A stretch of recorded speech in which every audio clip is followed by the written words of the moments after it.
Hi, folks. Lori Prizmich with Lori Prizmich and Associates here in Davis, California.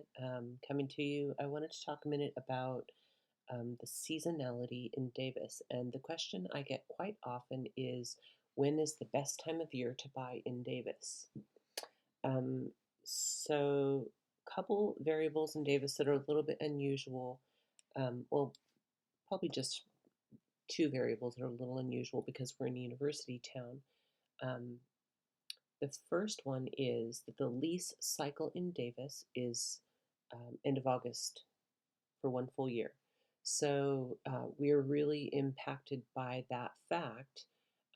People are really essentially stuck in a lease. If you're looking if you're a renter, you're looking to buy, you're kind of stuck in that lease until the end of August. And most people don't sign a lease and then go look for a house, and then they're stuck with paying a house payment and a lease for 10 months. So they normally wait until they're pretty close, within a few months of the end of their lease. So we'll start getting those buyers coming into the market in,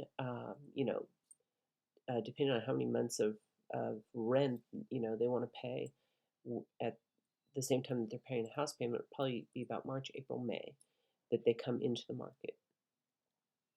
The other variable that we have in Davis, which is a little unique, is that we get parent buyers. So you have a freshman who's in the dorms for for a year. It's mandatory, and then at the end of that school year, they start talking to their parent about about renting and finding a place with their friends, and the parents, there's a little bit of sticker shock when they find out how expensive the rent is here, and maybe they have access to the down payment, and it starts to make sense to them from an investment standpoint, and we'll get calls from those people. And that usually starts to happen. I'll usually get a couple of buyers in December, a few buyers in January, and then by February, um, February and March, we're getting calls every day from buyers who are interested. They don't, a lot of times they don't pan out. They're just curious and kind of wondering what the house prices are. Um, we talk to a lot of people. A lot of people do close escrow. We do get a lot of, we do have a lot of sales to parent investors, but um, the season on those people purchasing is earlier than the traditional season, and the reason is because those students have usually committed to housing, whether it's something that their parents own or something that they're going to do with their friends, a rental, and they have their lease nailed down by April. Um, and so again, those buyers come into the market some as early as December, but January, February, March, and we'll get an increase of those buyers January, February, March, and into April. And then they've purchased, and those people who don't purchase, those people, they pretty much drop out of the market. So in terms of seasonality in Davis, we have two overlapping buyer demographics. One is those parent buyers, and then the traditional buyers who want to move during the summer when their kids are out of school. Those people start to come into the market. Usually, if you want to start moving in June or July, you're usually coming into the market in March or April, some as late as May. So we do have a little bit of overlap in March and April between those parent investor buyers and the traditional buyers, which creates a lot of demand during um, mostly April and May. You'll see a lot of multiple offer situations in April and May, and um, and then those buyers, those traditional buyers who want to move during the summer, if they've not landed a property by say end of June, they're probably going to drop out of the market completely sometime in July. So what we have is this. Um, well, I'll go back to that. So those are sort of the buyers in Davis in general. We have sporadic people that are hired by the university. That happens all year long. It's not like there's one hiring cycle. So those people come into the market at any random time. The inventory in Davis, in other words, the number of homes that are available for purchase, that's the inventory.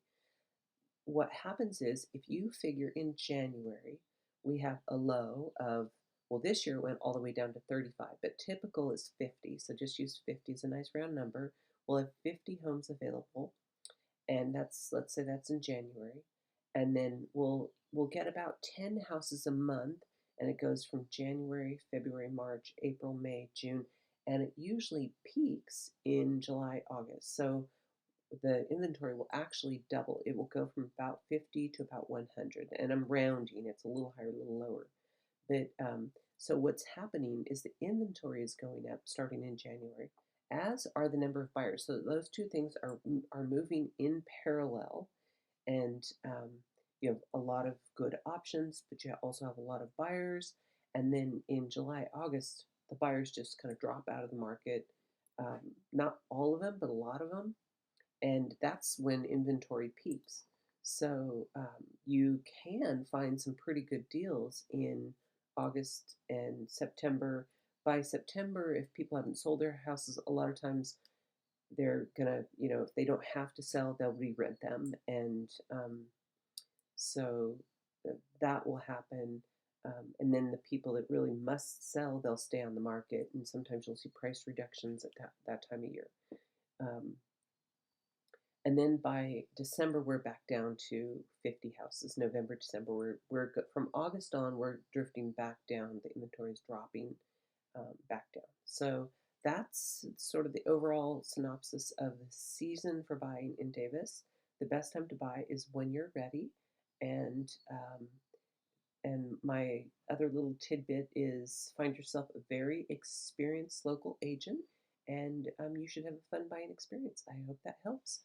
I'm Lori Prizmich with Lori Prizmich and Associates here in Davis, California, and I really appreciate you joining me, and please watch my other videos. Thank you so much. Bye.